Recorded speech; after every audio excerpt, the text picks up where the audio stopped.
guys! Welcome back to my channel. So today, we're gonna do October and November favorites. Siguro nagtataka kayo kung bakit pinagsama ko siya. For the month of October kasi wala akong masyadong na-test out na product na nagustuhan ko. So, pinagbigyan ko yung mga product na mga tinitest out ko until November. And I feel like hindi siya worth it i-film kasi nga ang konti niya. That's why pinagsama ko na lang yung October and November favorites ko. It's not a big deal, pero explain ko lang. So, if you guys interested what I'm liking this past few months, just keep on watching. So, let's talk about this first. It's a Carmex. Ano siya? Para siyang it's a lip treatment. Alam niyo yung pag mahilig kayong mag-lipstick ng mga matte lipstick, especially yung mga ultra matte, mga liquid lipsticks, yun yung nakaka-dry up ng lips nyo. This is the solution. Sobrang ganda nito guys. It's only 70 pesos. Nabili ko siya sa makeup haul, pero may nakita ako nitong version na parang pabilog siya, parang ganito. I don't know the price, pero nakikita ko siya sa mga outlet. So, I think it's almost the same. And ito kasi ginagamit ko siya sa gabi pagka yung labi ko is sobrang dry at saka yung nagkakaroon ako ng cracked lips na mahapde. Nilalagay ko siya overnight. Pagising ko kinabukasan, nag-heal na yung cracked lips ko. So yeah, this is good. The next product is this one. It's a mascara. It's from L'Oreal Paris. Ayun siya. Kaya ko siya gusto. Kasi, alam niyo yun, ang lakas niyang makahaba ng pilik mata. Ako kasi, like, naka-false lashes ako, of course. Pero, hindi naman kaiklian, pero hindi bongga yung pilik mata ko. Manipis siya. Hindi siya pang pakapal, alam mo yung pangpahaba siya ng pilik mata. Pag nilagay mo siya ng 2 beses, 2 coats, gosh, para kayo naka-eyelash extension. Yun yung effect nitong mascara na to. Sobrang ganda nito, but hindi siya waterproof, kaya pagka mahilig kayo mag-smudge ng eyes nyo or humawak-hawak, so expect nyo na talagang kakalat siya. Pero pagka nakakaiwas naman kayo, kung naiiwasan nyo naman yung mga ganong bagay na ginagawa nyo sa mata nyo, well, this is good. This retails for 650 pesos. Through online ko rin siya nabili. So, ililink ko sa description box as usual yung mga kung saan ko mga nabili yung mga product na to. The next product is a skincare product. This is from Pants. Ano ba to? Yung Flawless White edition nila to eh. Duo Rose Gel Whitening Soft Gel. Gel yung kinuha ko kasi oily skin ako. Yung mga gel na type kasi na ganito is good for oily skin kasi parang water-based lang siya. Hindi siya nag-oil up or something like that. It looks like this inside. Tsaka sobrang bango niya. Look. Ilang ml ba to? 50 grams. Hindi ko alam kung anong ilang ml yun. So yeah, ang ginagawa ko dito is ginagamit ko ito sa gabi. Tapos kinabukasan yung effect niya sa akin parang ang dewy looking ko. Alam niyo, parang fresh type. Healthy lang yung skin mo. Kasi ngayon nagka-canvas na ako more on sa mga skincare product din. Kasi mahilig akong, hindi naman akong araw-araw nag-makeup, but mahilig ako sa makeup. So, alam niyo na, mas okay kung maganda yung skin nyo. Yun lang. Yeah. You can try this one, guys. Good for oily skin. And the price range, I don't know. Yung pants kasi na parang yung mga edition nila na ganito, parang medyo pricey. Nasa 400 plus to, pero nabili ko kasi po ng sale. I don't know if sale pa rin sila ngayon. I think nabili ko siya ng 350 sa Shopwise. Ito namang brush na to, it's a flat top brush. This is from BH Cosmetics. Nasa ko sa preset kasi itong brush na to eh. It's a flat top brush. Ayan siya, it looks like this. Ang ginagawa ko kasi dito is for foundation. Ang bilis ng iba. Alam niyo yun, sobrang yung pagka-dense niya is sakto lang. Hindi siya sobrang dense, hindi rin siya sobrang soft, which is good pagka sakto lang. Binabuff ko siya, mas mabilis siyang i-buff. Alam niyo naman na yung gusto ko is yung sponge talaga. But nung tinry ko tong sa foundation, sobrang ganda din ang finish niya. What I'm doing now sa foundation routine ko is, una, kinakalat ko muna siya using this one, the foundation. Ayun nga, binabuff ko siya muna, then tsaka ko siya biniblend ng Real Technique na sponge. Viola. Ganda ng foundation, ganda ng finish ng foundation. So, next is a brow product. Overused best. Talaga namang overused tong product na to. This is from, saan ba to? Everbilena, I think. I guess. I'm sure? I don't know. It's from Everbilena. Yeah, Everbilena to. Overused na siya kasi ang ganda niya. Yung shade niya is medium brown. 60 pesos or 80 pesos lang to. Ayan siya. Kaya ko siya gusto kasi, alam niyo yung hindi siya masyadong ma-red. Ayaw ko kasi nung may pagka-red undertone sa brow. Parang, I don't know, hindi siya bagay sa akin. And plus, yung hair ko rin, hindi naman siya reddish type. So, kaya ko siya nagustuhan. And, ang ginagawa ko dito is pang-outline ko lang siya. Pang-outline. Tapos, yung ginagamit kong pang-fill-in is yung LA Girl na gel pad. Yeah. Yun lang, ganun lang kasimple. Overused na product, guys. Ang ganda nito, promise. Promise. So, sa next naman is medyo maharlikang makeup siya. This is from The Balm. It's the Mary Luminizer. It's, of course, luminizer. It's a highlighter. It looks like this. Para siyang champagne. Oh my gosh, parang natatanggal na siya. Para siyang champagne. No, it's a champagne color. It's what I'm using right now. Hindi lang ako masyadong nag-intensify ng ano. Ayan siya. Guys, oh my god. I swear. I swear. This is live. Itong highlighter na to. Sobrang ganda. I can't. I'm using this tuwing umaalis ako. Wala nang iba. May marami akong highlighter pero ito sobra. Nakalimutan ko lang gamitin to actually eh. Pero nung tinry ko siya sa isang sa tutorial, which is, abangan nyo na lang. Sabi ko, wow, nakalimutan ko na sobrang ganda pala nito. The downside lang is medyo pricey siya.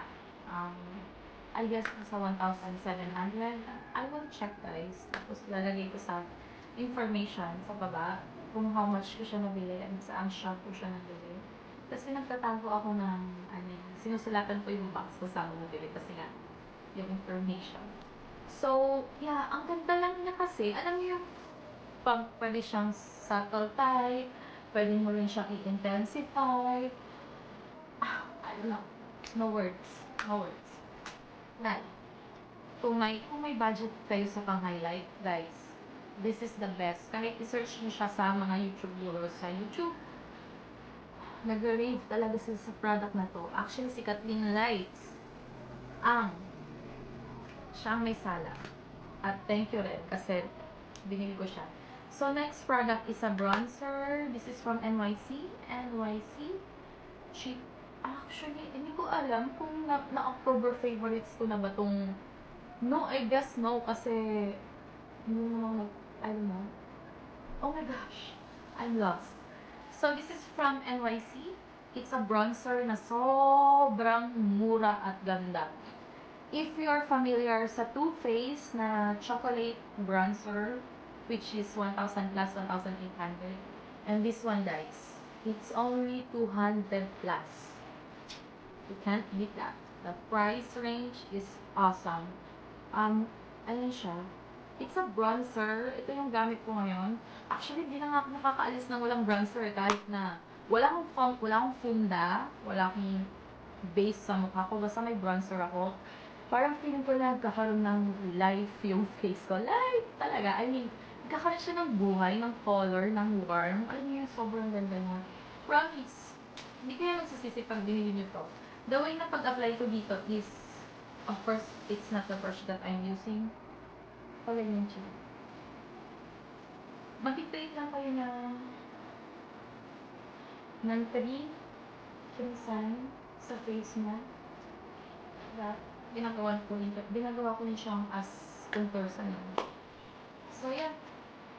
So, next product naman is Maharlika din. Maharlika product. This is from MAC. It's their Prep and Prime. It's fixed lines. Alam nyo, ang ganda nitong product na to. Alam nyo ba? Sobrang worth it ng pera. Sa mga mahilig mag-punda dyan, mag-foundation. Alam nyo na nagtitake talaga, nagtitempt talaga na nagtitake ng foundation yung minsan. Alam nyo yung pagkalagay nyo, especially kung sobrang dry ng skin nyo or hindi maganda yung skin nyo. Alam mo kung paano ko ito ginagamit? Pag ini-spray ko to sa mukha ko pag nagtitake up ng face ko, para siyang natutunaw yung foundation in a good way na natutunaw. Alam mo yung parang nagsasama-sama lahat ng product. Ito. Ay nako. Pagka in-spray ko siya parang ang ganda ng skin ko. Hindi ko maintindihan kung bakit. Iba talaga yung effect nito sa akin. Alam niyo yung, hindi kasi siya, sabi kasi nila, hindi daw siya okay sa oily skin. But I'm oily skin. Okay naman siya sa akin. Kaya nga lang, nag-oil up talaga siya. Pero, sa mga after 3 to 4 hours, nag-oil up siya. Pero, ang ganda ng effect niya, guys. Hindi siya yung tipong, hindi mo alam mo yung tolerable na pagka-oil up, no? Nagbibigay siya ng parang fresh looking, at saka, binabaon ko to pagka yung maalis, tapos, alam niyo, sobrang hover, ini-spray ko lang siya, boom. Pares, na uli ang lola niyo. So, yan. Yun. Medyo ang price nga lang niya, yun nga lang, medyo mahal siya. Parang iisipin mo, ano ba yan? Parang tubig lang, 1,000 na. But, if you're a makeup lover, maiintindihan yung sinasabi ko, guys. Ang ganda nito. So, next product is from Garnier. It's a makeup remover, guys. It's a micellar. I don't know how to pronounce. Yeah, this is the makeup remover. Sobrang ganda nito. As in, one swipe. Ano yun? Okay, never mind. So, ang ganda nito, one swipe lang siya ng cotton. Natatanggal na talaga lahat ng foundation ng kung anong meron sa mukha nyo. Actually, ginagawa ko nitong toner eh. Pagka yung galing ako sa labas, tas sobrang polluted. Yeah, ito siya. Maganda siya. Alam nyo, ang available na to dito. Before, hindi siya available sa atin, pero nung naka-follow kasi ako sa Garnier, nakita ko siya, available na siya dito sa atin, sa Pilipinas. So, I just don't know kung paano umorder, maybe through website, I don't know. But, I bought this for only 500 pesos. Yeah. Next product na na-overuse na naman, Diyos ko dai. This is from ColourPop. The shade is, nakasama ka? Get Lucky. Ayaw mag-focus ng camera ko. As you can see, sira-sira na siya. Actually, nag-crack na siya, na-overuse na siya. Pero isa-swatch ko siya for you guys. This is my everyday eyeshadow, Little Halo. Kahit nasa bahay ako. Alam niyo yun, ang ganda niya kasi. Para siyang muted na gold. Favorite ko kasi yung gold eyeshadow talaga. Ayun, look. Ilagay niyo lang to all over your lid. Go na. Gora na. Wala ka nang gagawin. Hindi na kailangan gumawa ng transition shade or whatsoever. I-pop nyo lang to sa eyes nyo. Yala. Ganda. Ang ganda. Nakita nyo naman, overuse na nga siya. Sabi ko nga. Look. Oh my gosh. Nalaglag pa. So, ayan siya. It's like this. Ayan yung swatch niya. Nag-fit siya sa iba't ibang skin tone kasi tinry ko to sa pinsan ko na morena. Hi, Wena. Nag-shoutout pa eh, no? Tinry ko siya sa pinsan ko na morena. Mas maganda siya sa morena skin. Mas nagpa-pop up siya. Ako naman, kaya gusto ko to, hindi siya OA. Alam mo yung hindi ka pagtitingnan ng tao for your everyday, alam mo yun, everyday look. Yung last na it's from ColourPop is a lipstick. It's from Wet n Wild. The shade is Sugar Plum Berry. Lakas makajosa nito, guys. Girls, trust me. Lakas makajosa. Look.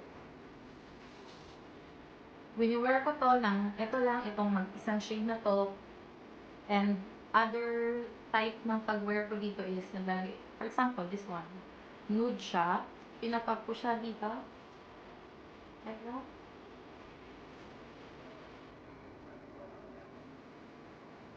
pang-create siya ng parang Korean type na lipstick. Yung mga technique ng mga Koreano eh. Mga technique talaga. I mean, ganun yung ginagawa nila. Naglalagay sila dito. Yan. Parang gradient look type. So yeah, yun yung way ng pag-ano ko. This is so mura, guys. Mura lang to. Long-lasting. Plus, the pigmentation is on point. Wala kang mahihilingin. Ang dami nilang shade. I actually bought few shades. No, hindi nga siya few eh. Parang binili ko lahat ata ng shades. Nagpa-plan ako na i-swatch for you guys. Yeah, I'm just planning about it. Pero, I think maybe soon. So yeah, that's it. Thank you guys for watching. Please don't forget to subscribe. Yung red dyan sa baba, yan. Click nyo lang yan. Nakasubscribe na kayo sa akin. And please, hit like. Kasi doon ko malalaman kung nagustuhan niyo ba itong video na to. Wala lang. Parang asaya ko lang pag may nagla-like ng video. Yun lang naman. Pero don't forget to put like na lang and comment down below kung ano yung mga gusto nyong makita sa next videos ko or in the future videos. And thank you guys for watching again and I'll see you on my next video. Bye!